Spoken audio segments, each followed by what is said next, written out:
Tonight we celebrate the new Tomorrowland at Walt Disney World in Florida with a television special that's out of this world. Hello, I'm Michael Eisner, head of the Walt Disney Company. In a top-secret military installation somewhere in the United States, there are those who believe that the government is hiding the remains of an alien spacecraft that mysteriously crashed to Earth. With more and more scientific evidence of alien encounters and UFO sightings, the idea of creatures from another planet might not be as far-fetched as we once thought. In fact, one of you out there could have the next alien encounter. Enjoy tonight's special. I'm going to walk over and see if I can sneak a peek. Maybe not. Alien Encounters from New Tomorrowland is brought to you by Bounty. Outstanding absorbency and durability make Bounty the quilted quicker picker-upper. Scientific verification of extraterrestrial life forms routinely arriving on Earth. Top secret reports from ongoing military investigations. Compelling home videos of alien craft captured within the last few months. World figures who have gone public with their own extraterrestrial experiences. The shocking history of government misinformation programs designed to prevent widespread panic. And personal accounts of those who have been abducted and studied against their will. It's happened to me, it's happened to my sister, and I believe my mother. My son looks me straight in the eyes, and he says, "They took blood out of you, Mama." They don't ask permission, they take you. But it's such an incredible secret, nobody wants to believe it. There is valuable scientific data that would prove once and for all that planet Earth is being visited by highly evolved intelligence that is not from this world. Wait a minute. I've had enough. Stop it. From beyond the boundaries of our perceptions, intelligent beings are beckoning mankind to join the galactic community. It's an invitation which is both wondrous and terrifying. This is the nature of alien encounters. Mankind has the unique ability to ignore the obvious, especially when the facts reveal a disturbing truth. We once believed the sun revolved around the earth. When Galileo demonstrated the reverse is true in 1634, he was charged with heresy and placed under house arrest for the last 8 years of his life. The charges were later dropped, 342 years later. Now, as we approach a new millennium, mankind is in the midst of the most profound event in history, actual contact with intelligent life from other planets. For nearly 50 years, officials have been documenting routine alien encounters here on Earth. And thousands of people have seen or experienced this alien presence. Yet many others still refuse to acknowledge the obvious evidence all around them. What is it like to be confronted by a creature whose intelligence and skill is far beyond the comprehension of mankind? Would it be enlightening? Would it be an exercise in terror? Or perhaps both? Here in the new Tomorrowland at the Walt Disney World Resort near Orlando, Florida, these concepts are brought to life as guests experience their own alien encounter, a sensory thriller from Disney and George Lucas. We'll give you a sneak preview later in the show. But first, we must prepare you for the future with some shocking insights from the recent past. Alien ships seem to arrive in waves. And if the last few years are any indication, planet Earth is experiencing a tsunami of sightings.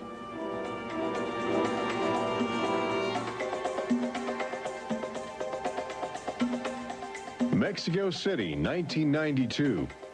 If you were arriving from outer space, this would be your first stop. It's the world's largest metropolitan area, easy to spot from a distance. Saucers arriving here have an affinity for military helicopters.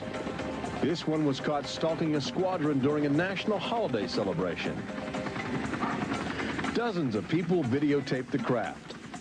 Millions more just stared in disbelief as it covered 200 square miles of territory in a matter of minutes. Canada, 1991. In a residential area just outside Ottawa, this alien ship was photographed landing in what appears to be a prearranged site. UFO investigators claim the structure of this craft reveals a technology previously undocumented. This sighting is known as the Guardian case, named after the pseudonym of the photographer who wishes to keep his identity secret to avoid harassment from local authorities uncomfortable with the notion of alien intruders. For the last few months of 1994 and lately in 1995, Gulf Breeze, Florida has been ground zero for alien encounters. Especially during the day, extraterrestrial craft have become common ornaments in the uneasy skies. Over those dunes right there. There she is, right there. Oh my God. Residents of Gulf Breeze routinely aim their home video cameras at the horizon. More often than not, they capture an astounding alien display. Oh, there it is. Right out there. Looks like an egg on top and an egg on bottom. You would think these alien sightings would be front page news. So why have they received almost no national attention? The answer is simple.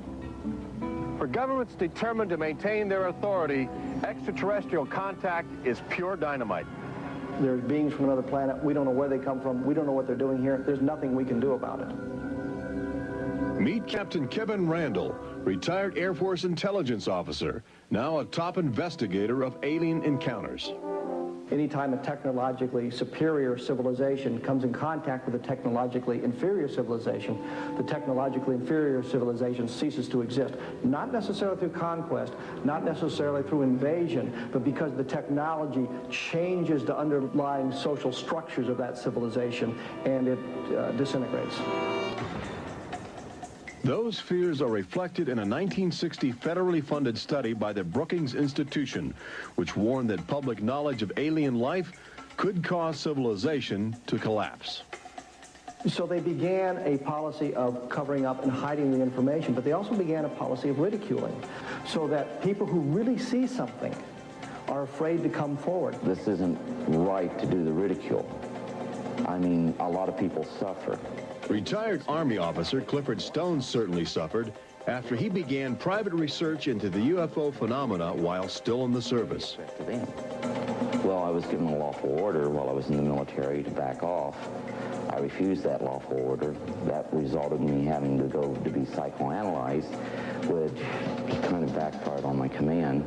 But I was actually given a lawful order not to write to members of Congress without first getting it approved through my command, and not to talk to members of the media. Of course, I went out and violated all those directives simply because I felt they had no right, that I had a right. He also has determination. This collection of classified government documents represents years of determined effort by Stone to open the UFO files and offer fresh leads to investigators on the trail of the truth. It is not surprising that this book is making top military officials very uncomfortable. I think that some of the underlying concerns they have is the impact it will have on society as a whole if the information is ever released. But why have aliens chosen to visit our small blue planet, hidden on the distant fringes of an insignificant star cluster? Well, we invited them here. When we return, what is attracting alien visitors to planet Earth? Extraterrestrials take aim on America's military. A crashed saucer becomes a top-secret bombshell. The nation's capital becomes a cosmic crossroads. And later, how Disney Imagineers have designed a way to prepare humans for their inevitable alien encounter.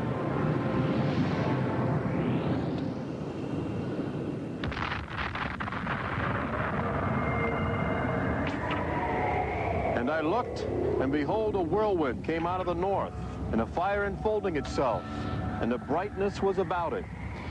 Also out of the midst thereof came the likeness of 4 living creatures.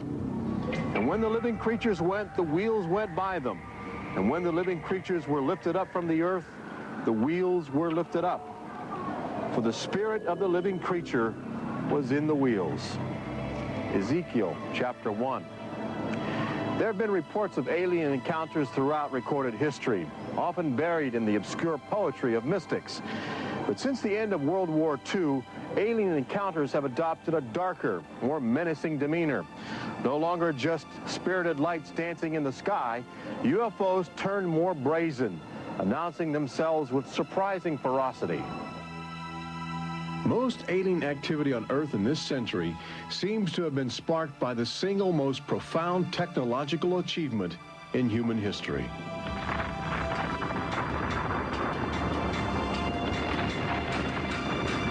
The atomic bomb did more than blow away every conventional notion of combat. It also saddled mankind with the awesome responsibility of life and death for the entire planet. But what the world didn't know in 1945 was that the atomic bomb's brilliant burst of energy would also be mankind's cosmic calling card, announcing to the universe that a technological society had evolved on a small blue planet in the backwaters of the stars. So as the world celebrated the war's end in 1945, aliens who heard man's atomic trumpet were already charting their course towards Earth, responding to our open invitation. As early as 1947, the large alien ships began to arrive, navigated by living creatures. Their advanced physics allowed them to traverse the galaxy and pierce Earth's atmosphere with amazing speed. The U.S. military immediately went on the alert against the unknown menace. Sightings were perceived as threats to the security of an America still reeling from the edgy consciousness of war. And the sightings were taking place all across the country. I glanced up and there were 3 flying saucers in a V with what appeared to be a dome on the top with, I can't be sure, but I believe I saw the sun glinting off of windows or observation portholes of sort. I think it was from outer space, but friendly. Army fighter planes are on patrol for flying saucers. Cameras installed to photograph them. Portland, Oregon, the area from which came the first weird reports. This flying saucer patrol shows how the Air Forces, while not putting too much stock in the mysterious things in the sky, are investigating. The control tower's in touch and on the watch. So are a whole lot of people these days. They're seeing flying saucers everywhere. Flocks of fantastic discs flying through the air. But the military finally had to admit that something was happening that they didn't understand, offering their first and only public statement on the UFO phenomenon. The recent sightings are in no way connected with any secret development by any agency of the United States. They weren't always called flying saucers. Some reports claim they resembled other household objects. The public was fascinated and anxious to make contact. But our official response remained aggressive, sometimes sparking deadly games of high-speed, high-altitude cat and mouse. National Guard Captain Thomas Mantell played that game and quickly became a grisly statistic. His last words, as Mantell soared at an altitude of 20,000 feet, are a chilling commentary on the power of the alien ships. I'm closing in to take a look. It looks metallic and of tremendous size. It's going up now as fast as I am. That's 360 miles per hour. I'm going after it. Moments later, Captain Mantell's mission had ended. Occasionally, the tables were turned. More than one alien craft crashed and was recovered for secret U.S. military research. The most famous case took place in July of 1947, just outside the community of Roswell, New Mexico.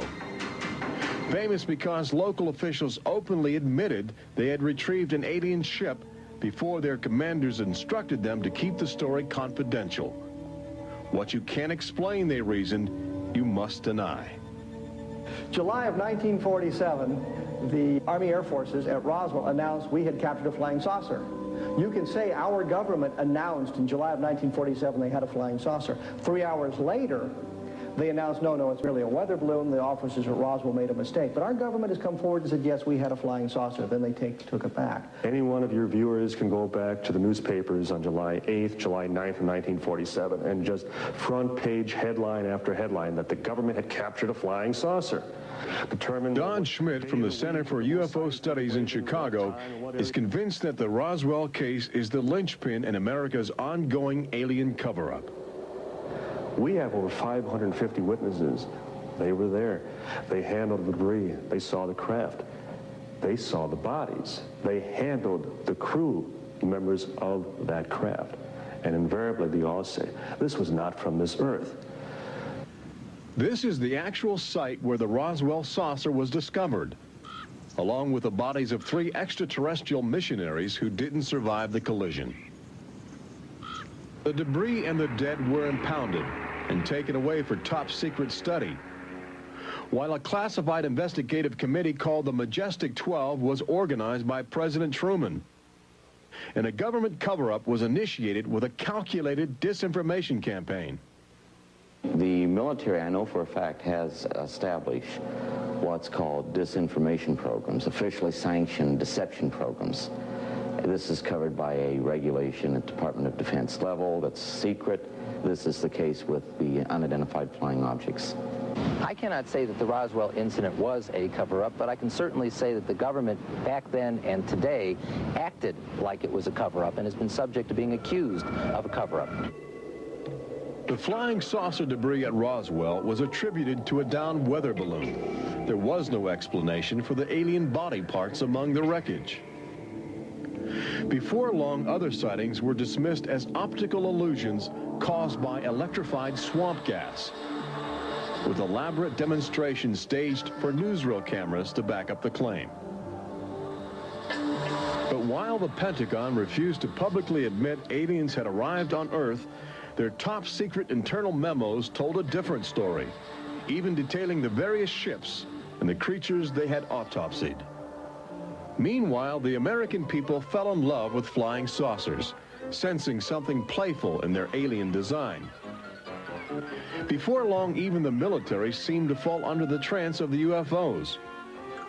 Government inventors began to mimic what they were seeing in the sky, in a strategy to stumble upon the secrets of advanced alien technology. These rare films chronicle those primitive efforts. At a symposium conducted by Princeton University, weird and wonderful flying machines developed for the Army go through their paces. The flying scooter, for instance, with only a 7-horsepower motor. Or this flying what have you. Just count your fingers after starting the fans.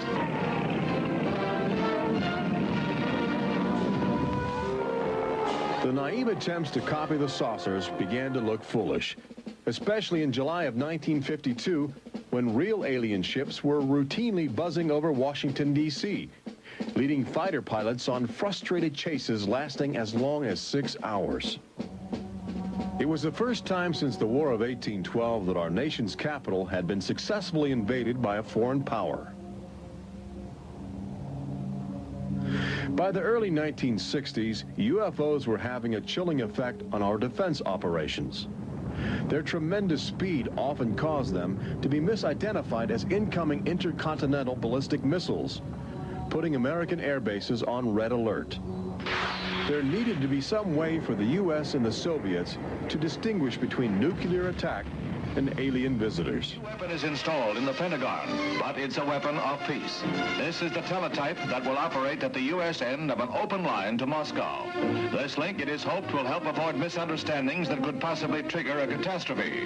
Now, a president could be in touch with the Russian premier in a matter of seconds.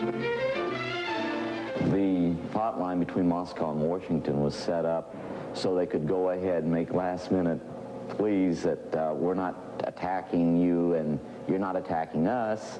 The purpose for this was to ensure that a nuclear war would not be touched off by a UFO appearing on the scopes and being mistaken for enemy aircraft. The hotline eased some international tensions, but it didn't halt the interaction between the military and aliens, which continues to this day. November of 1975, essentially every SAC base in the United States was visited by UFOs. we have reason to believe that the UFOs went ahead and had some effect on changing the codes within the missiles, within the launch control facility, to change where the missiles would hit. 1976, September, Iran, 2 F-4s tried to intercept a UFO and shoot upon the UFO. The weapon systems of the planes go dead. The communication systems go dead. These are just 2 examples of cases which sound like they came out of science fiction, but in reality, they're from government documentation. Documents released by the State Department. The main engines up and burning. September 1991. Space Shuttle Mission 48. Commander Clayton and his crew point their cameras at the planet's horizon for a live broadcast to Earth. Many viewers noticed an alien ship playfully cavorting around the shuttle at tremendous speeds. NASA still refuses to acknowledge the incident. But since that time, the space agency no longer allows public access to live unscrambled television signals from shuttle missions. Currently in 1995, the Federal Emergency Management Agency trains personnel with a manual that suggests techniques in communicating with extraterrestrials encountered in the line of duty. This document is in marked contrast to a federal law passed by Congress in 1969, which makes it illegal for any American to have contact with an extraterrestrial, punishable by a $5,000 fine and a year in jail. Ironically, both documents were composed by a government which refuses to publicly admit that there is intelligent life on other planets. Indications are that government, military, and scientific leaders will soon release nearly a half-century of official documentation of ongoing alien encounters on Earth. Perhaps they feel it would be too embarrassing not to reveal the truth before the truth reveals itself. But these FBI files acquired through the Freedom of Information Act outline nearly 50 years of UFO reports investigated by federal agents all across America. Overwhelming evidence that something sinister is at work. But look carefully. The torn pages, the ragged copies, the large areas blacked out in an effort to keep secrets locked away. If we are keeping information, which I am certain we are, from the American public on unidentified flying objects, then we're wrong. Government has an obligation to the people to tell the truth. No matter what that truth might be, the people have a right to know that planet Earth is being visited by a highly evolved intelligence that is not from this world.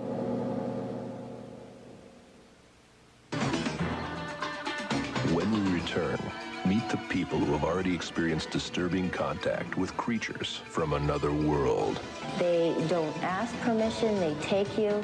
See how government is monitoring mutant life forms which have already staked their claim on planet Earth.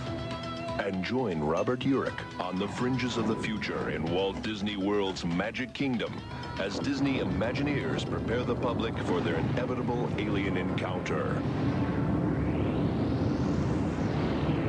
Encounters from New Tomorrowland.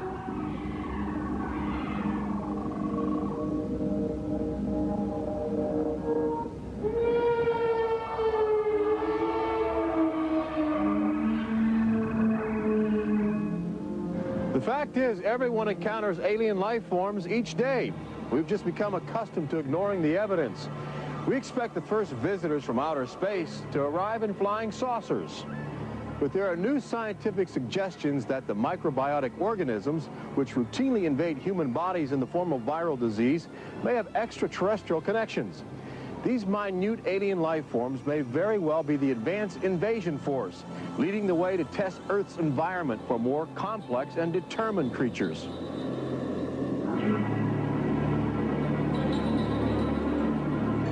The idea is not new. Arrhenius, a Swedish chemist who died in 1927, first proposed the theory of transfermia, the notion that life is universally dispersed, possibly carried by cosmic winds across the vast expanse of the galaxy in the form of viral spores. Uncovering this mutating alien life is an ongoing government project carried out by scientific teams at NASA. They begin by collecting meteors which have landed on the barren landscape of Antarctica. Here, low temperatures preserve the alien life clinging to 4-billion-year-old cosmic debris. In a specially sealed clean room at the Johnson Space Center, these crude interstellar spaceships are carefully dissected to extract the biotic matter inside. Amino acids, a kaleidoscope of organic compounds, and the chemical catalysts of life are analyzed with sophisticated gas chromatographs and mass spectrometers. Life is plentiful in the universe and eerily tenacious. Lately, scientists have found extraordinary numbers of unknown organisms which have gained a biological foothold where we once thought survival would be impossible. They grow in deadly ammonia gas. They are resistant to ultraviolet radiation. They thrive inside the radioactive cooling systems of nuclear power plants. And they can even survive the vacuum of space, reanimating themselves when air and water become available. Riding inside the stone cocoon of a meteor, life can travel virtually anywhere, and a good deal of it lands on planet Earth. But just as we explore the genetic package of alien life, visitors from space are routinely examining human specimens, abducting men, women, and children in order to conduct disturbing biological experiments. Very, very few people who've had the experience are willing to talk about it publicly. There is such a kind of ridicule factor.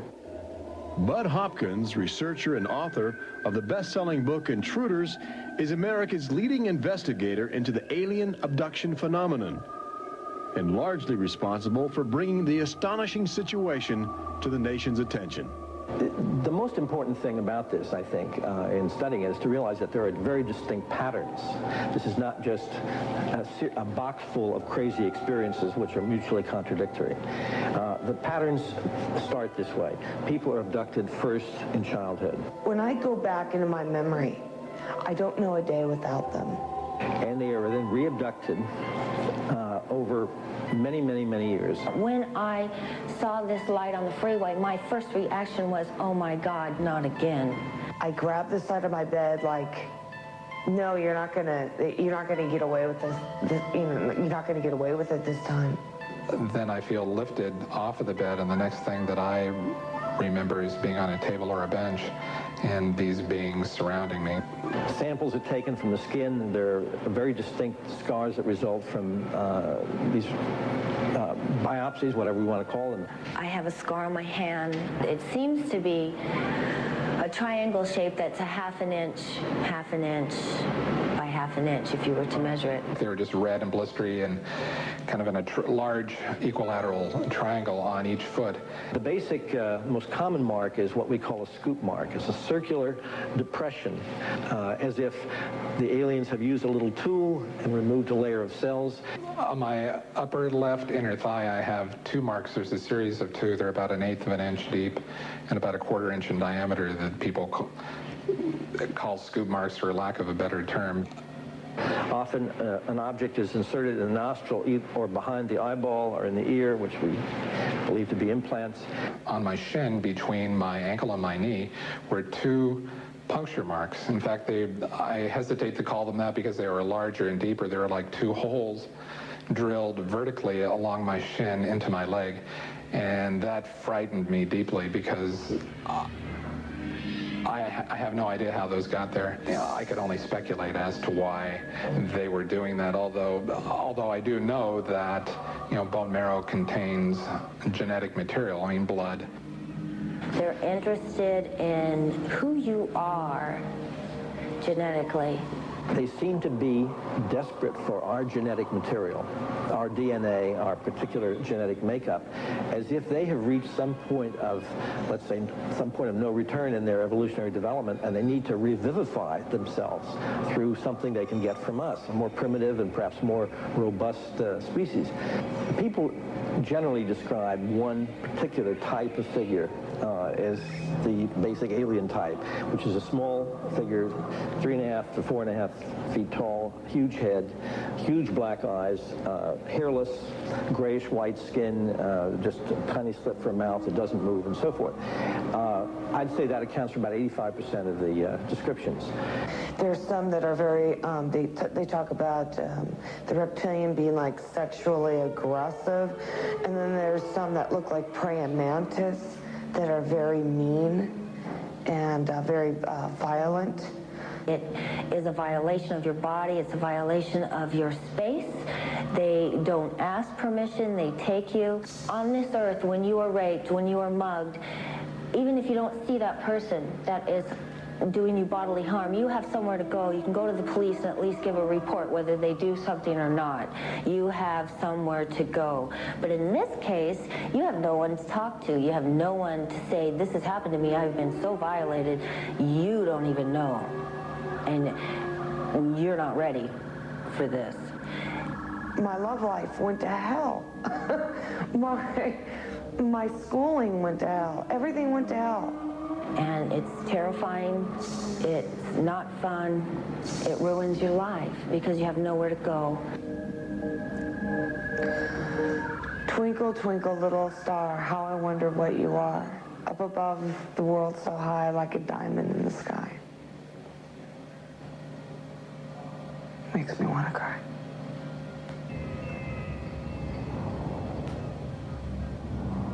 Part of the trauma involved in this is our government telling us that these objects don't exist. And I seem, and other members of my family, and other people seem to have these experiences. It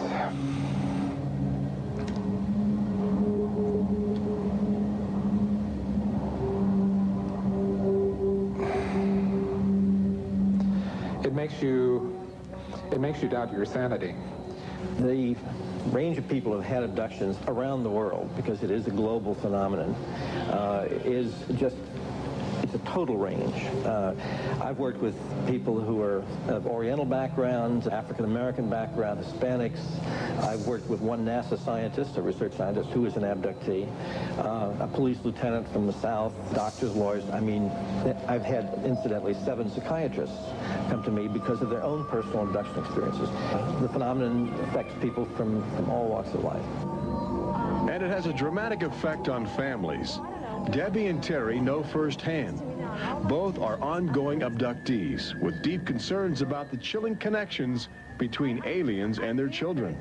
I thought this was mental illness. Then my son started speaking about little airmen coming into his room and taking us up, and there was even one point where he said, "They took blood out of you, Mama." He wanted guarding all the time. He wouldn't go to bed at night unless I slept with him. He was angry. And the other thing is he started setting traps. One night my husband came home from work and there's these little colored stones all over the garage. And Dale, my husband, said, "What is this for?" And he says, "Well, this is when the airmen come, they slip and fall on their butts." The interesting thing about children is a sort of innocence about their perceptions. I will present these cards of different heads, and there's Santa Claus, Batman, policeman, a clown, Ninja Turtle, an alien. What we do is to see how the child responds when we get to the alien face, and it can be extremely moving because I've seen children just collapse when they see the drawing of the alien, crying, hugging their fathers or their mothers in terror.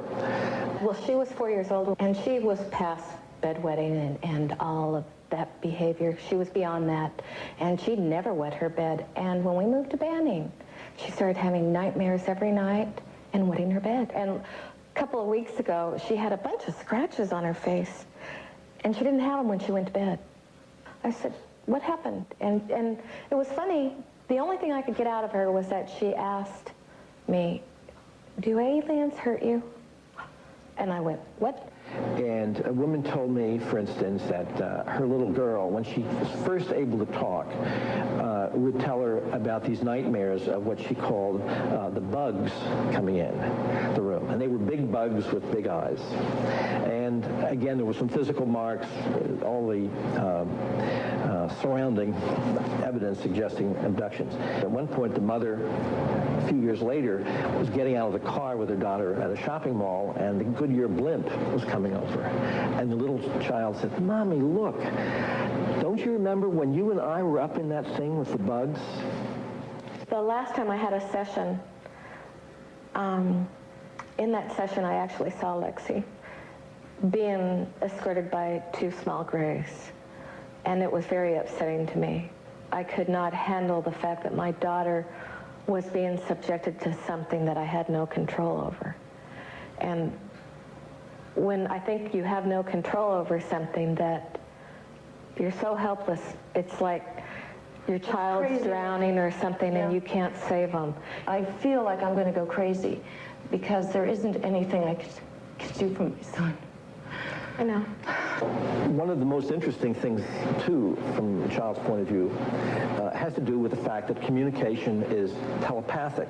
One little boy drew on some drawings he'd made for me of the aliens. He put on the side of the head, each alien head, a gigantic ear, just one. And his mother said, "What's that?" And he said, "Well, Mommy, I know they don't have ears, but I put that there because, you know, they can hear everything you're thinking." When we return, Robert Urich takes you to the new Tomorrowland in Walt Disney World's Magic Kingdom, where Disney Imagineers are creating extra terrestrial excitement, preparing the public for cosmic contact with a virtual alien encounter.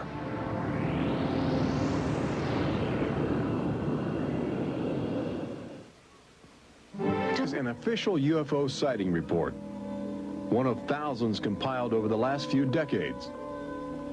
This particular report from October 1969 was filled out by Jimmy Carter. He was still governor of Georgia at the time. He witnessed a luminant object suspended in a twilight sky.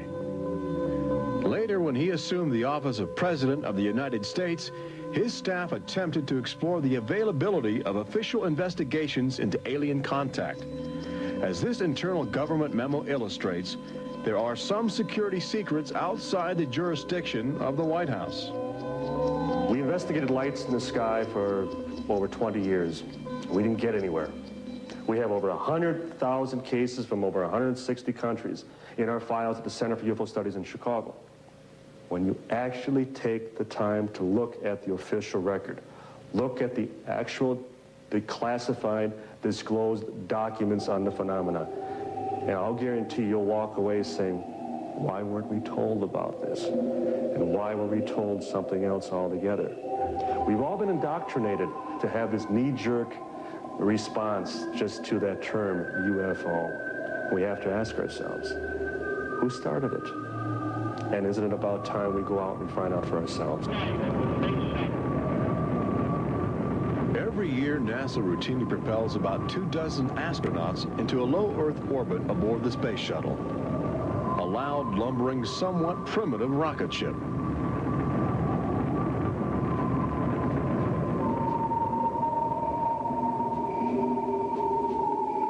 But most Americans will likely explore outer space aboard crafts of alien origin.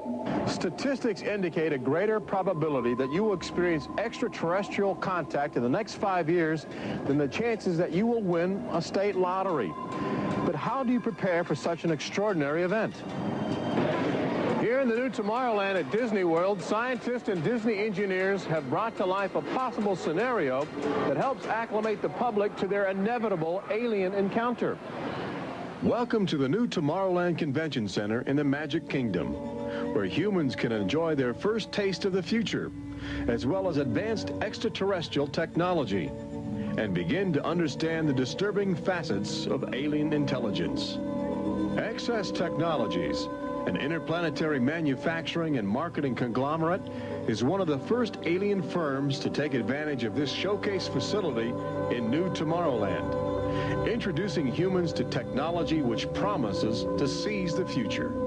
Today, guests are exploring the concept of teleportation, the ability to transmit solid matter or living creatures across the endless void of space.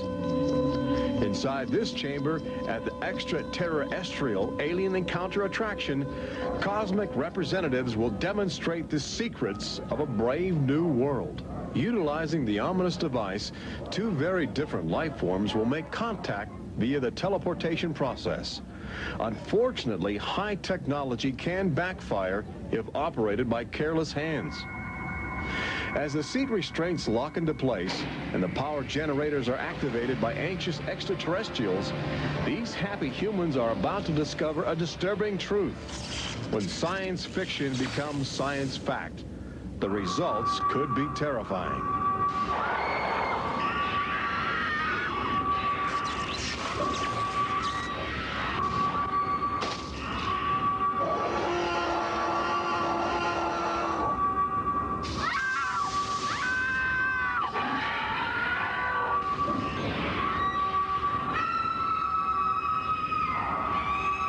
Alien Encounter opens at Walt Disney World summer 1995.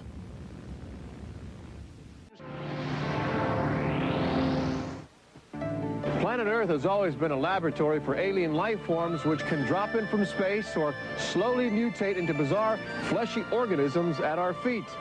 Understanding the nature of these strange creatures from above and below is the greatest challenge of our age. We now know that our future, indeed the future of Earth itself, rests in the balance of the solid and the ethereal, of common sense and the irrational, and our relationship with alien life as grotesque as a fungus or as glorious as the heavens.